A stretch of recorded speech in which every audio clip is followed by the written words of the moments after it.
টাঙ্গাইলের সামনে আরেকটা কথা বলতে চাই, এই যমুনা নদীর পারে টাঙ্গাইল নদী ভাঙনের কবলে পড়েছে দীর্ঘদিন ধরে। আমার নানার বাড়ি টাঙ্গাইল, কিন্তু আমার নানার বাড়ি যেই এলাকাটায় সেই গ্রামটা নদী ভাঙনে অনেক আগেই বিলীন হয়ে গিয়েছে। আমি সেই গ্রাম দেখতে পারি নাই। নদী ভাঙনে প্রতি বছরের বছর বিভিন্ন মানুষ সর্বহারা হয়ে যায়। এই নদী ভাঙন আমাদেরকে ঠেকাতে হবে।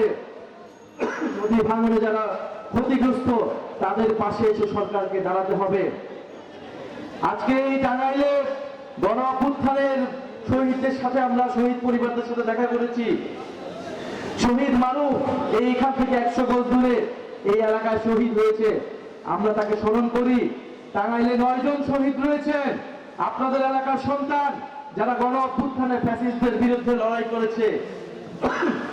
আমরা সে সকল শহীদদেরকে ধারণ করে নতুন বাংলাদেশ তৈরি করব, এই শপথ আমরা টাঙ্গাইলে নিয়ে যাচ্ছি। মাওলানা ভাসানীর যে অসমাপ্ত কাজ, মাওলানা ভাসানী, শেরে বাংলা ফজলুল হক, আবুল হাসিমদের যে প্রত্যাশিত বাংলাদেশ, সেই বাংলাদেশ আমরা তৈরি করব, এই শপথ আমরা নিচ্ছি। বক্তব্য শেষ করার আগে আরেকটি কথা বলতে চাই। আপনারা দেখেছেন কয়েকদিন ধরেই রংপুরের গঙ্গাছড়া একটি উপজেলায় আমাদের হিন্দু জনগোষ্ঠীদের বাসভবনে, বাড়িঘরে হামলা চালানো হয়েছে, লুটপাট চালানো হয়েছে। আমরা তীব্র নিন্দা জানাই। ধর্ম অবমাননার অভিযোগে আমাদের নবীজিকে সেখানে কটূক্তি করা হয়েছে।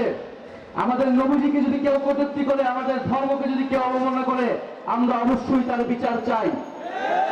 কিন্তু সেই বিচার হতে হবে আইনের আওতায়। আইনের প্রতি আমাদের শ্রদ্ধাশীল থাকতে হবে। কিন্তু সেই ঘটনাকে কেন্দ্র করে যদি সেই সম্প্রদায়ের উপর কেউ আঘাত আনে, সেই ঘটনাকে আমরা কখনোই মেনে নিব না। আমাদের ধর্ম এটাকে পারমিট করে না। আমাদের ধর্মে বলা আছে, পিতার অপরাধের জন্য পুত্রকে দায়ী করা যাবে না, পুত্রের অপরাধের জন্য পিতাকে দায়ী করা যাবে না। অন্য ধর্মের উপর আঘাত দেওয়া, আমাদের এই নবীজি আমাদেরকে এই শিক্ষা দেয় নাই। নবীজি সবসময় অন্য ধর্মের মানুষের নিরাপত্তা নিশ্চিত করতেন। ফলে এই ঘটনা যারা ঘটাচ্ছে তাদের উদ্দেশ্য ধর্মীয় নয়, তাদের উদ্দেশ্য রাজনৈতিক, তাদের উদ্দেশ্য সাম্প্রদায়িক, এবং তাদের উদ্দেশ্য হচ্ছে লুটপাট করা। এই রাজনীতি শুরু করেছিল আওয়ামী লীগ, সংখ্যালঘুদের জমি দখল এবং লুটপাটের রাজনীতি এবং বিচার না করার রাজনীতি। আমরা আজকের সমাবেশ থেকে বলতে চাই, রংপুরে যারা এই ঘটনা ঘটাচ্ছে তাদেরকে অবশ্যই বিচারের আওতায় আনতে হবে। যিনি ধর্ম অবমাননা করেছেন তাকেও বিচারের আওতায় আনতে হবে।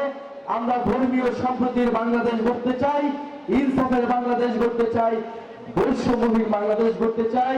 ইনকিলাব জিন্দাবাদ, এনসিপি জিন্দাবাদ, মাওলানা ভাসানী জিন্দাবাদ।